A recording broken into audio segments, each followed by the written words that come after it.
और स्त्री लंपटों का संग त्याग कर दो। इसलिए बड़े बड़े विद्वानों को भी इंद्रियां और मन परास्त कर देते, भगवान ने भी अभी वही कहा है, इसलिए सावधान। तो उद्धव, हम तुम्हें वो उपाय बताते हैं जिससे तुम सावधान होकर के अपनी इंद्रियों को वश में कर लोगे। ततो दुष्संग मुत्सृज्य सत्सु सज्जेत बुद्धिमान संत एतस्य छिंदंती मनोव्यासंग मुक्ति भी, भगवान कह रहे हैं उद्धव जी से। इसलिए बुद्धिमान उपासक को चाहिए कि कभी भी पुरुरवा की भांति कुसंग न करे। कुसंगी पुरुषों का और कुसंग का त्याग कर दे। मन से भी कुसंग नहीं, तन से भी कुछ। यदि इसी जन्म में भगवत प्राप्ति करना चाहते हो तो संत पुरुषों का संग करे। संत एतस्य छिंदंती, क्योंकि संत पुरुषों में ऐसी सामर्थ्य होती है कि अपने संग से तुम्हारी इस वासना को भस्म कर देंगे, नष्ट कर देंगे। उनके सदुपदेशों में बड़ी सामर्थ्य होती है, वो मन की आसक्तियों का नाश करके अनासक्त बना देते हैं।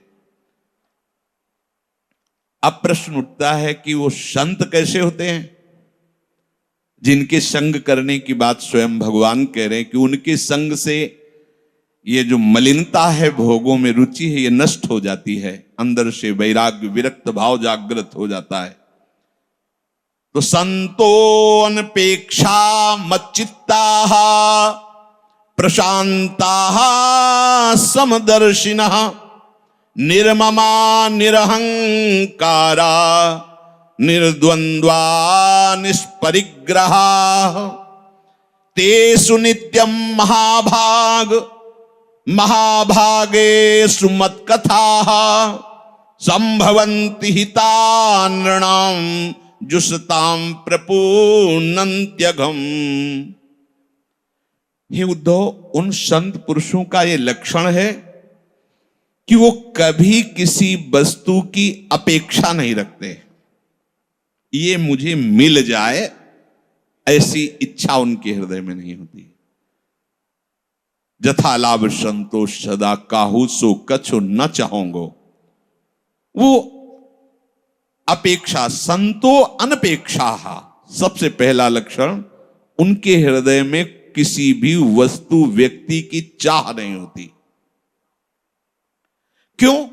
क्योंकि मच्चित्ताहा, उनका चित्त मेरे में लगा है। जब चित्त विषयों में लगा होता है, उसका चिंतन होता है, तो उसकी भी प्राप्ति की, भोगने की चाह होती है। और संतों में इसलिए ये वृत्ति नहीं होती क्योंकि उनका चित्त मच्चित्ताहा, मेरे में लगा होता है। तो फिर विषयों की प्राप्ति की बात कैसे आएगी? विषय है नहीं, पर उनको अनुभव देते जो उनका चिंतन करते हैं। प्रभु हैं, प्रभु हैं, त्रिकाल सत्य है, पर विषय त्रिकाल सत्य नहीं है। ये केवल भासते हैं, जैसे स्वप्न में भासते हैं ऐसे जागृत में भासते हैं। स्वप्न में भी तो विकार होता है, ऐसे जागृत में स्वप्नवत ही समझिए, उसकी सत्ता नहीं है, पर आप चिंतन करते हैं इसलिए उसका अनुभव होता है। उसको लगता है कि सुख है, नहीं है, नहीं सुख। भक्तजन, संतजन मेरे में चित्त लगाए रहते हैं, इसलिए उनमें ये दोष नहीं होते। समझिए आप, ये दोष कब तक आपके हृदय में रहेंगे? जब तक आप उसका चिंतन करेंगे। चिंतन ही उनकी सत्ता है, चिंतन ही तुम्हारे जन्म मरण का हेतु है, तुम्हारे मोक्ष का हेतु है। यदि विषयों का चिंतन कर रहे हो तो वही तुम्हारी दुर्गति का हेतु बनेगा। अगर भगवत चिंतन कर रहे हो तो वही तुम्हारी सद्गति का हेतु है। मेरा चिंतन करने के कारण प्रशांता, वो शांत नहीं, इतने शांत होते हैं कि बड़े से बड़े विघ्न में भी उनका हृदय में हलचल नहीं होती। जैसे अगाध समुद्र शांत हो, ऐसे उनका हृदय रहता है। समदर्शिना, क्योंकि वो सब समय में, सब में मेरे को देखते हैं। समदर्शी वही होता है जो एकमात्र कहीं ऐसा नहीं, कोई छोटा बड़ा नहीं, कोई उत्तम लघु नहीं, कोई नीच उच्च नहीं, वो अंदर से देखते रहते हैं मेरा प्रभु सब में है। विद्या विनय संपन्ने ब्राह्मणे गविहस्तनी सुनीचय सुपाके चा पंडिता समदर्शिना, जो सब जगह अपने आराध्य देव को देखते हैं। उनमें निर्ममा ममता नहीं होती, निर्मोही अखाड़ा होते हैं, सब संत निर्मोही होते हैं। उनमें ममता नहीं होती संसार के जैसे लोग परस्पर नहीं। अगर वो तुम्हें प्रेम कर रहे हैं तो अहो भाग्य, वो तुम्हें अपना मान रहे हैं तो अब तुम्हें अवसर मिल गया है, मोक्ष का खुल गया है दरवाजा, भाग पड़ो वहां से, संसार राग से भाग पड़ो।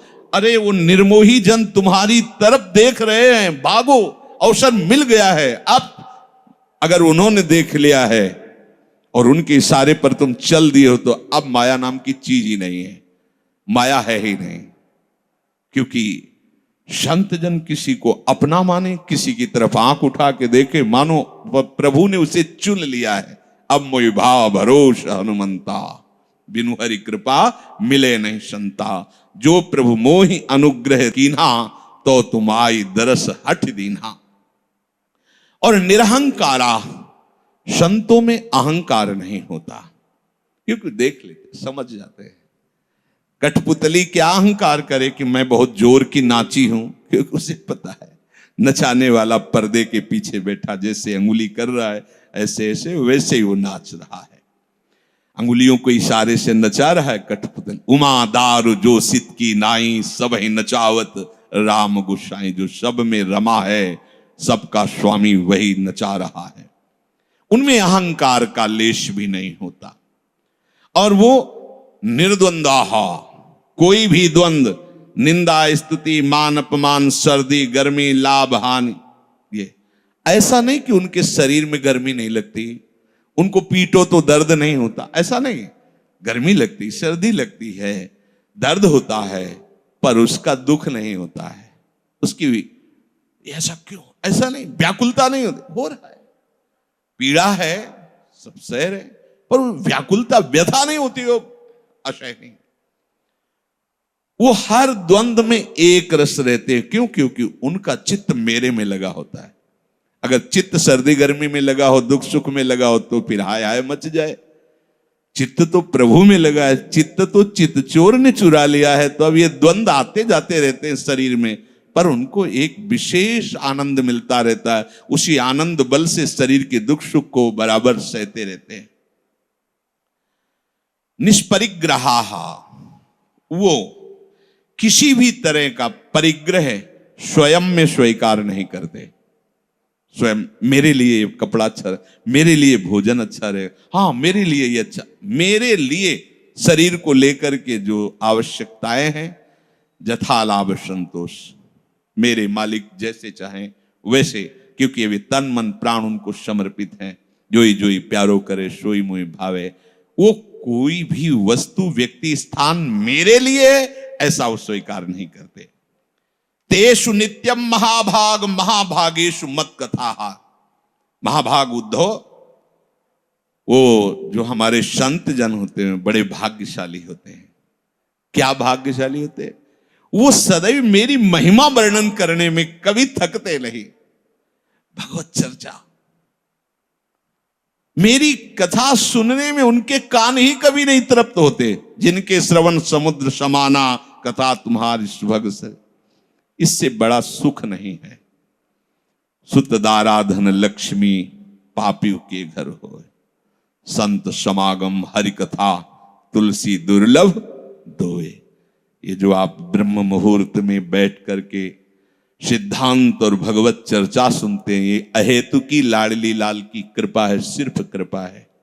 इसमें हम तुम कहीं नहीं है। कृपा से ऐसा संयोग, नहीं तो माया अवसर ही नहीं देती। 8 बजे तक 10 बजे तक सोए, समय ही कहाँ है। हम तो प्रणाम करते हैं कि जब हम 2:45 बजे आते हैं तो 50-100 लोग लगभग ऐसे वहां से लेके यहां तक खड़े होते हैं। हम प्रणाम करते हैं। इनको नींद कब आती होगी? अगर 3 बजे वो खड़े हैं, 2:45 बजे खड़े हैं, तो मतलब 2 बजे उनकी दिनचर्या चली होगी, तभी तो आके खड़े हैं। प्रणाम है, बहुत बढ़िया पेमेंट मिलेगा। हमारे मालिक ये नहीं देखते कि तुमने काम क्या किया है, मालिक के लिए खड़े हो, मालिक के लिए बैठे हो, बस वो पास कर देंगे।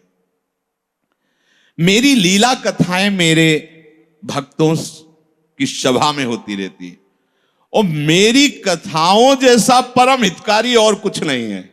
ये भगवान अंदर की बात बता रहे। अगर किसी को भी प्रेम प्राप्त हुआ है और बहुत जल्दी आध्यात्मिक उन्नति हुई है तो केवल सत्संग से हुई है, नहीं तो ऐसे गोस्वामी जी नहीं कह रहे कि मिले ही न रघुपति बिन अनुरागा किए कोटि जप जोग विरागा।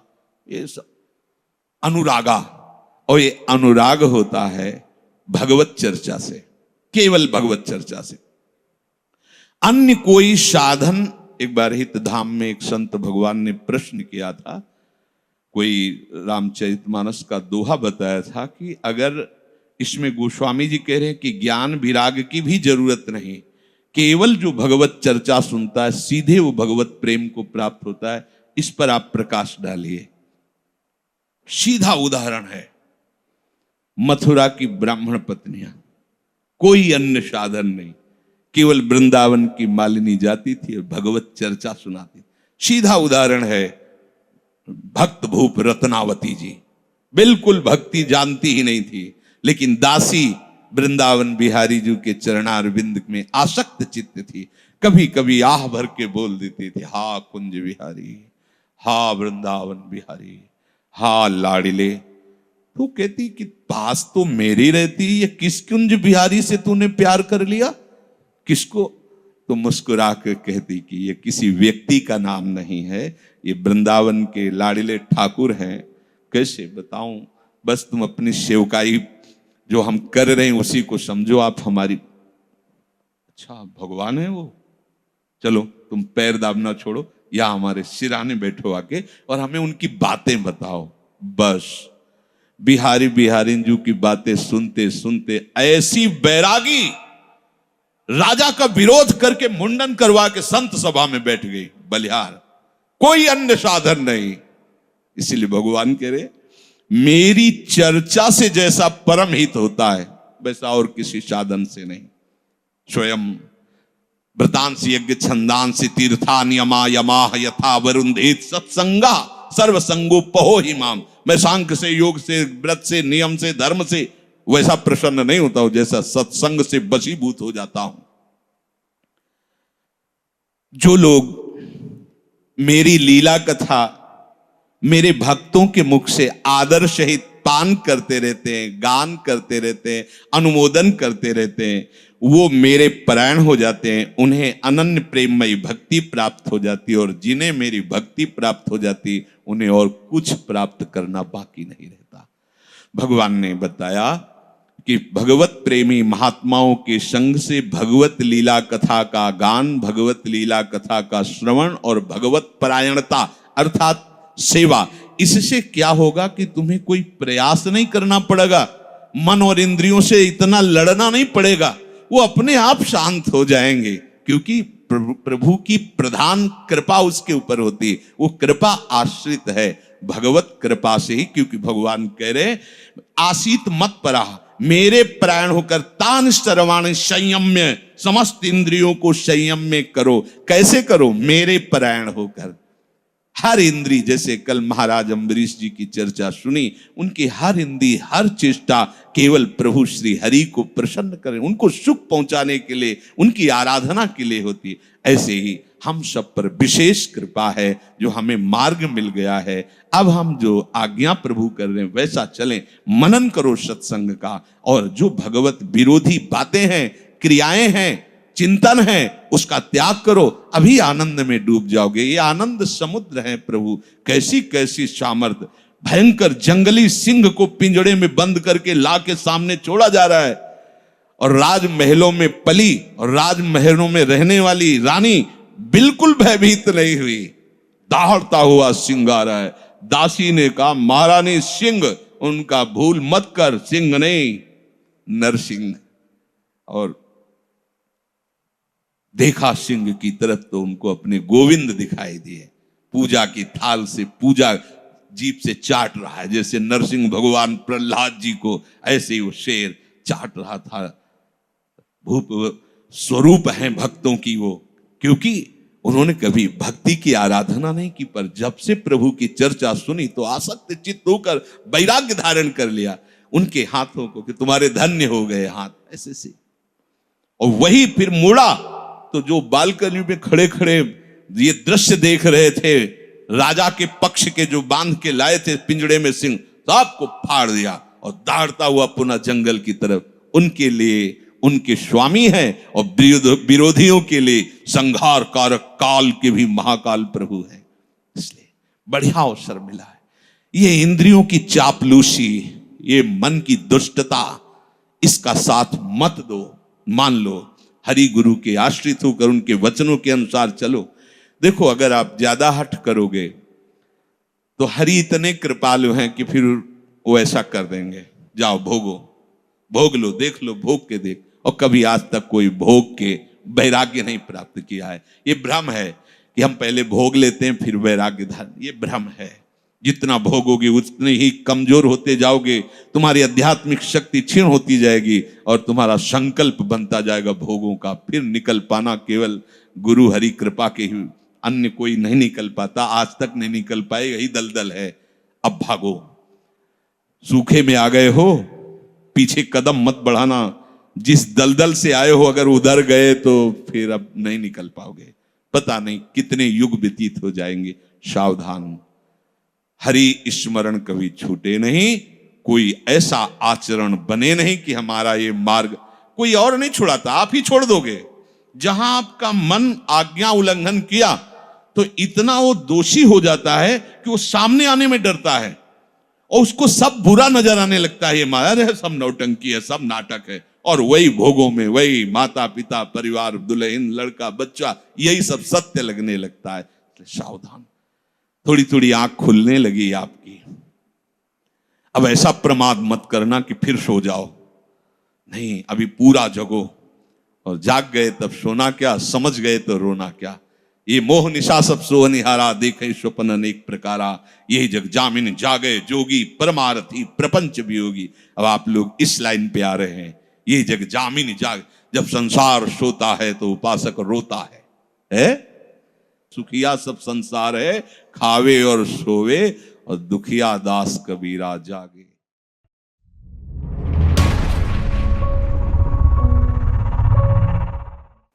जिसको इसी जन्म में भगवत प्राप्ति करनी हो, भगवत मार्ग में जाकर जीवन मुक्त अवस्था को प्राप्त करना हो, उस साधक को चाहिए ऐसी काम भावना प्रकट करने वाली स्त्रियों और ऐसे कामी पुरुषों का संग त्याग कर दे।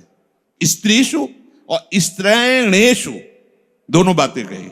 ऐसे पुरुषों का संग त्याग कर दो और ऐसी स्त्रियों का संग त्याग कर दो, नहीं तो विषय और इंद्रियों के संयोग में ऐसे विकार से युक्त हो जाओगे, निकलना मुश्किल है। और यदि तुमने संग नहीं किया तो विकार का कोई अवसर ही नहीं रहेगा। नान्यथा क्षुभ्यति, फिर कभी ये क्षोभ ही नहीं होगा तुम्हारे हृदय में। क्योंकि जब हम कोई वस्तु सुनते हैं तो उसे भोगने की इच्छा होती, देखते हैं तो भोगने की इच्छा होती। अदृष्टा दश्रुता भावान न भाव उपजायते, जो हमने देखा ही नहीं है, सुना ही नहीं है, भोगा ही नहीं है, उसकी इच्छा ज्यादा दिन टिकती नहीं। ऐसी स्मृति खत्म हुई पूर्व संस्कारवश। जो विषयों के साथ इंद्रियों का संयोग ही नहीं होने देते, कुछ दिनों के बाद उनका मन निश्चल शांत हो जाता है, और जो भोगते रहते हैं तो आग बढ़ती रहती है। तस्मात् संगो न कर्तव्यः स्त्रीषु स्त्रैणेषु चेन्द्रियैः विदुषां चाप्य विश्रब्धः षड्वर्गः किमु मादृशाम्। इसलिए अपनी वाणी से कभी विषय चर्चा मत करो, कान से कभी विषयी पुरुषों द्वारा बातें की गई उनको मत सुनो, मन से कभी भी विषय का संकल्प भोगने का मत करो, इंद्रियों से कभी विषय दृश्य मत देखो।